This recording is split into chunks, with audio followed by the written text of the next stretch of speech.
Martin Banks has taken on some big challenging topics that are of great interest to a lot of companies that are around the Bay Area and around the world. And he's discussed them in a way in which both industry and academia have been able to find a common language. I started in physics because that's what my uncle did. Halfway through my college career, I decided that it wasn't relevant enough to people for me, so I switched to psychology. I decided I was going to study the psychology of deafness, and then learned there are no jobs in that field at the time, so I switched into visual development, where there is a more growing field. And that's how I got started in it. And then after that, I've just kind of followed my nose. Where I think a problem is interesting, I pursue it. His main contribution actually is sort of intangible. He's broadened the perspective, I think, of optometry's view of vision science.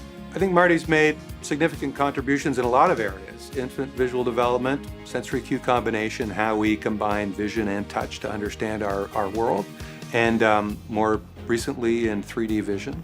Marty's research really applies to visual displays in a really important way. So we now, through Marty's work, understand much better how different cues to 3D vision interact with each other and where they cause conflicts. And those conflicts are what makes visual discomfort. And so one of the ripples is that we will have better visual displays. If there's a Turing test for a display where you look at it and you can't tell whether it's real or not, then we've sort of succeeded. Marty's work really sort of pushes the boundary and moves us a little bit closer to getting to that point. I think Marty is a really superb communicator. He has this remarkable ability to take something very complicated and reduce it to something that's very simple to understand and also very practical. In all honesty, I don't think I'm exceptionally intelligent. I think I'm a pretty bright guy, but I don't think I'm exceptionally intelligent. And so I think I can relate to people that don't easily understand things, because for me it's never just been easy. I don't look at someone and say, oh, I understand that. I have to kind of work at it. The things I really admire about Marty are his openness, his friendliness, his caring about other people, and the way that he takes care of his students. Marty takes a deep interest in the success of his students, and he has done an excellent job of following them for years after they leave his lab and providing advice and assistance wherever he can. He is a wonderful mentor. He cares a lot about getting you on your feet when you're in his lab.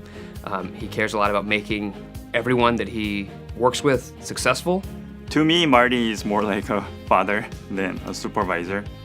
They're like my kids. I mean, I spent a lot of time with them and worked on them in their professional development.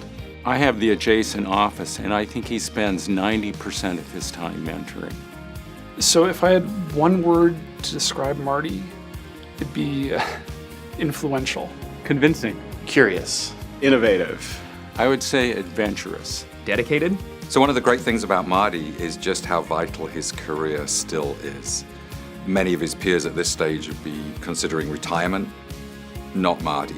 His research continues to be important to him, important to all of us. And his influence now, even in things like entertainment, augmented reality, three-dimensional viewing, is really tremendous, and he just keeps going from strength to strength.